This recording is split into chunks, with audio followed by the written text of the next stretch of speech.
Hola, buenas tardes. Soy Beatriz Martín y voy a estar con vosotros comentando qué es el coaching, para qué nos puede servir el coaching, qué dificultades tenemos con él, qué ámbito de actuación podemos plantearnos con un proceso de coaching. Y todo esto lo hacemos porque, como sabéis, estamos ofreciendo una formación de liderazgo donde vinculamos a los contenidos que vais a asimilar a través de la formación, lo vinculamos con un proceso de 3 sesiones de coaching. Entonces, bueno, se nos ha ocurrido que sería una buena oportunidad explicar qué entendemos por coaching y elaborar un poquito con vosotros por ver si pudiera ser algo interesante para vosotros. Yo me dedico al coaching y a la formación desde hace bastantes años y cuando me acerqué al coaching me planteé esta pregunta, ¿realmente qué entendemos por coaching? Porque es una palabra que se utiliza mucho, que tiene mucha vinculación con el mundo del deporte, allí se denomina a los entrenadores coaches y es cierto que dentro de la dinámica del coaching profesional hay algunas diferencias con el coaching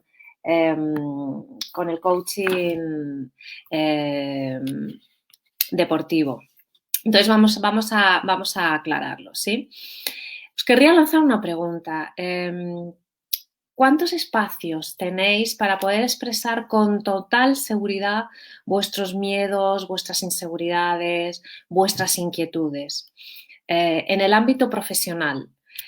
Pues probablemente menos de los que nos gustarían. Y realmente un proceso de coaching abre un espacio seguro, un espacio confidencial y un espacio sin juicios donde podemos traer todo aquello que nos inquieta, todo aquello que necesitamos elaborar, sacarlo fuera para poderlo mirar con perspectiva y poder, desde esa perspectiva, tener más capacidad de analizar y de encontrar otros enfoques. La diferencia con el coaching deportivo es que en un coaching profesional o en un coaching ejecutivo, el coach no viene con las recetas, no viene con las soluciones a implementar, no fuerza al coachee a hacer algo que el coachee no quiere hacer.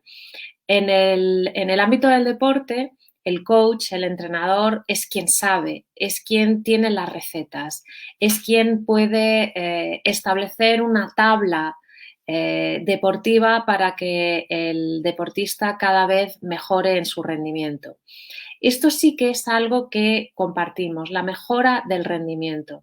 En el coaching ejecutivo, el coachee, que sería el profesional que tiene un ámbito que quiere trabajar, ha identificado efectivamente una problemática a la que no sabe cómo dar solución y busca el apoyo de un profesional del coaching, un coach, para que le ayude a hacer varias cosas. Por un lado, a tomar conciencia de cómo es el relato que se cuenta en relación a lo que le está ocurriendo.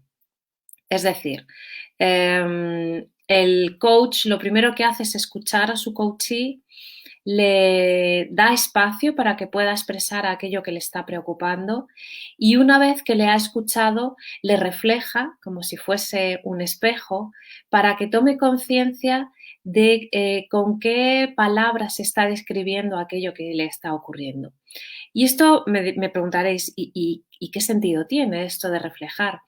Pues fijaros, nosotros no vivimos en el mundo de la realidad, sino que vivimos en el mundo lingüístico, es decir, ese mundo interpretativo de la realidad. Nosotros filtramos la realidad a través de nuestros juicios, de las palabras que elegimos para describir aquello que nos está ocurriendo y vivimos en esa interpretación, en esa realidad paralela donde en base a la configuración de esa realidad que nos contamos es que nos animamos a intervenir de una manera o de otra. Por tanto, la primera de las cuestiones que hace un coach es ayudar a su coachee a tomar conciencia de cuál es el cuento o la historia que se está contando en base a los hechos objetivos que le están ocurriendo.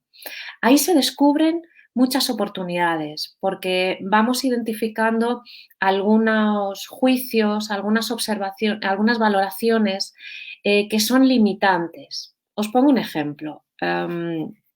Ahora con lo que nos está ocurriendo a todos, ¿no?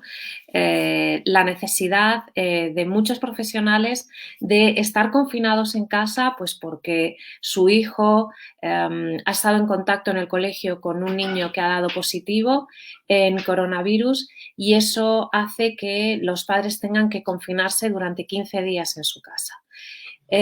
Esto puede vivirse como una realidad limitante, es decir, se puede vivir como un problema o se puede vivir como algo que está ocurriendo, que debemos aceptar y a partir de lo que debemos generar una respuesta positiva.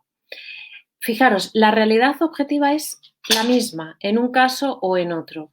Lo que está cambiando es el discurso, la historia que nos contamos a partir de lo que nos está ocurriendo. Y nos encontramos que muchos coaches eligen palabras para describir lo que les está ocurriendo que habla de una percepción limitante de su realidad. Si yo lo vivo como algo pesado, como algo que me coarta, y llevo razón, todo eso está contenido en la situación, pero no me abro a lo que es posible dentro de la situación, probablemente no vaya a ser capaz de implementar acciones que me ayuden a ser lo más eficaz posible, que al final es lo que me interesa, ¿no? en el trabajo. Por lo tanto, el coach lo que hace es pedirle al coachee que exprese lo que le está pasando y le ayuda a tomar conciencia del relato que se está contando a partir de los hechos objetivos. Le ayuda a volver a los hechos objetivos, le ayuda a tomar distancia, a identificar recursos internos que ya tiene el coachee, así como otros recursos que quizás le convenga desarrollar y le anima a ponerse en marcha. Es decir, el coaching siempre tiene una finalidad, que es una finalidad ejecutiva, una finalidad de acción.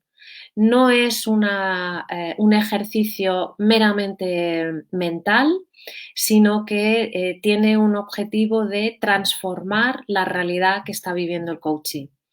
Y esa realidad se transforma en la medida en que el coachee se percibe con nuevas capacidades frente a esa realidad y actúa nuevas estrategias que, aunque estaban ahí desde un principio, estaban disponibles desde un principio, el coachee, por el relato que se estaba contando, no era capaz de verlas y, por tanto, si no las ves, no las puedes poner en práctica.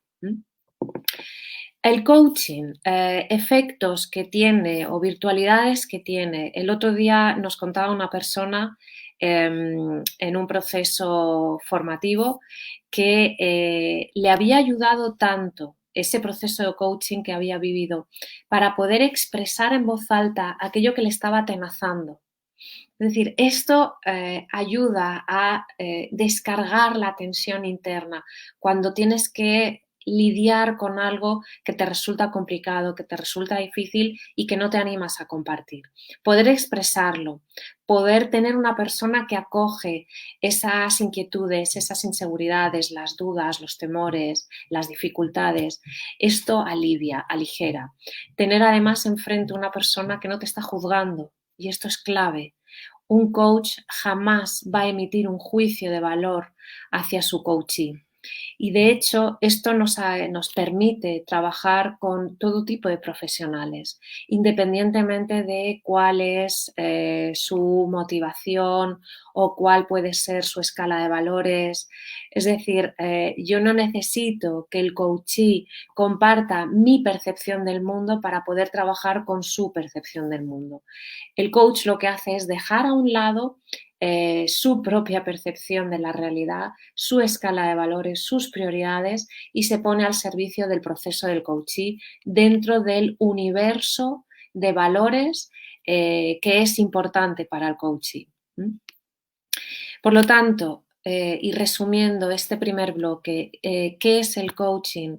Es un espacio seguro, es un espacio confidencial, sin juicio, donde puedes venir a compartir tus inquietudes con la confianza de que vas a poder elaborar con ellas y vas a poder transformar la realidad tal y como la estás viviendo en este momento.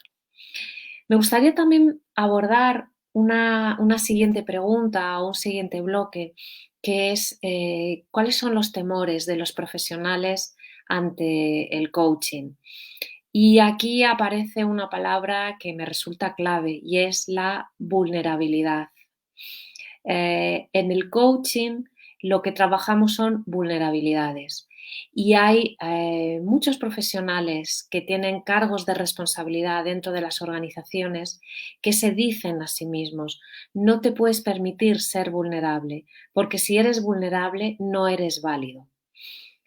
Esto es una creencia muy poderosa, muy limitante, que hace que buena parte de los líderes, de los managers que tienen esta creencia, vivan atenazados por las consecuencias de esta creencia. ¿Cómo que no podemos ser vulnerables? ¿Cómo que no podemos tener dudas? ¿Cómo que no podemos cometer errores o tener confusión? Claro que tenemos derecho, independientemente del puesto que ocupemos. Y ahí tenemos que trabajar con nuestro juez interior que nos está condenando si tenemos alguna inseguridad, si tenemos algún temor, si tenemos alguna dificultad. Esa voz interior que nos está diciendo, no vales. Claro que vales. Y porque vales es que te encuentras con situaciones que no sabes resolver. Y porque vales es que confías en que vas a encontrar la respuesta necesaria para resolver esas situaciones que a priori no sabes manejar sin ayuda. Por lo tanto, uno de los temores del coaching es admitir frente a uno mismo que hay algún área en la que no tienes las respuestas. Por otro lado, también es frecuente en algunas organizaciones encontrar el juicio externo, es decir, el rechazo de los demás. Hace unos días estaba trabajando con miembros de la policía y me decían, en nuestro cuerpo no nos podemos permitir decir que necesitamos ayuda porque esto a ojos de los demás se vive como ya no eres válido, eres un débil, eres un flojo. Y hay muchas organizaciones donde esto se percibe de esta manera. Aquí la elaboración, por supuesto, tiene que ser hacia afuera, pero sobre todo hacia adentro. ¿Qué quiero hacer yo con esta dificultad con la que me estoy encontrando? Y elaborar internamente cómo presentar también el hecho de que estás eligiendo tener un proceso de coaching para presentarte como un profesional confiable que resuelve buena parte de sus responsabilidades con mucha autonomía y que aquella dificultad donde está encontrando un escollo la toma como responsabilidad propia también y busca soluciones. El proceso de coaching es una búsqueda de soluciones. Luego, sería interesante si formáis parte de alguna organización donde el coaching no está demasiado bien visto, que empezarais a trabajar para sembrar una nueva mirada hacia el coaching, como un proceso en el que el buen profesional se cuida de ser incluso mejor profesional de lo que ya es. Como decía Jung, nos estamos ocupando de llegar a ser la mejor versión de nosotros mismos. Pero fíjate, la mejor versión, y hay una buena versión y la voy a mejorar. Bueno, y por último, quería plantearos algunos espacios de desarrollo que podemos trabajar en un proceso de coaching. Por ejemplo, está siendo muy habitual en el contexto que estamos viviendo ahora mismo, un contexto que podríamos definir como VUCA, volátil, incierto, etcétera. Buena parte de las incertidumbres que para los profesionales está generando este contexto. esa ambigüedad, esa falta de certeza, esa volatilidad de las situaciones, cómo afrontarlas, cómo trabajar la desestabilidad interna para poder contribuir desde nuestra responsabilidad a que los compañeros, el equipo de trabajo siga encontrando en nosotros un lugar de tranquilidad, un lugar sólido, un lugar para refugiarse. ¿Dónde me refugio yo con mis propias inquietudes? Pues el proceso de coaching puede ser un buen lugar para trabajar esto. Por otro lado, podemos trabajar también vuestro estilo de personalidad en relación a la comunicación. Es decir, tomar conciencia de qué estilo de comunicación tenéis y de qué estilo pueden estar teniendo vuestros interlocutores y aprender a desarrollar claves que os permitan, por un lado, entender la dinámica del otro cuando no sea afín a la tuya, cuando el otro tenga un estilo de comunicación diferente al tuyo y ver de qué manera puedes acompasar en tu comunicación aquellos recursos, aquellos resortes que son claves para generar una conexión de calidad con el otro, más allá del estilo de comunicación que tú tengas y del estilo de comunicación que tenga la otra persona. Esto puede ser también un ámbito interesante para trabajar en los procesos de coaching. Por supuesto, el estilo de liderazgo. Cómo soy yo a la hora de liderar a mi equipo, cuál es mi preferencia a la hora de establecer un proyecto, de dar feedback, de hacer seguimiento y analizar desde el punto de vista de la madurez de los colaboradores. Mi estilo de liderazgo está acompasado al nivel de madurez de mis colaboradores o debería chequear cuál es esa madurez y ver de qué manera puedo impulsar el desarrollo de mi equipo a partir del nivel de madurez que ya tienen. Y por citar uno más, podríamos trabajar también el papel que puedas tener tú a la hora de cohesionar a tu equipo. Es decir, ¿qué haces, qué no haces que ayuda o dificulta la cohesión, la implicación de tus colaboradores? Os he citado algunos ejemplos que se me ocurren que pueden ser interesantes para abordar en un proceso de coaching, pero hay tantos como personas somos, ¿no? Cada profesional es dueño y señor de su proceso de coaching, cada profesional establece ese quiebre que quiere trabajar y se embarca en una aventura que es siempre interesantísima. Desde luego, si os animáis, tenéis que saber que un proceso de coaching es un proceso de trabajo personal, de trabajo individual. Es decir, no voy al cine y veo una sesión y me voy a mi casa y me olvido. No, el protagonista de esa película eres tú. Y en el proceso de coaching, el coach te va a retar, te va a incomodar, para que salgas de esas dinámicas que te llevan a un resultado que ya conoces y que no es el que quieres, y te va a retar para que pongas en práctica nuevas soluciones. Y esto, ya lo sabemos, es incómodo. Pero después de la incomodidad viene la satisfacción de los resultados.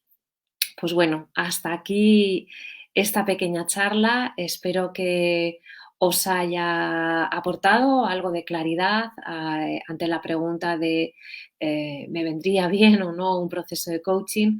Os animo a que entréis en el curso, que le echéis un ojo a los contenidos y que veáis la oportunidad que os estamos brindando de completar esos contenidos con un proceso personalizado de coaching. Un gusto estar con todos vosotros y hasta la próxima.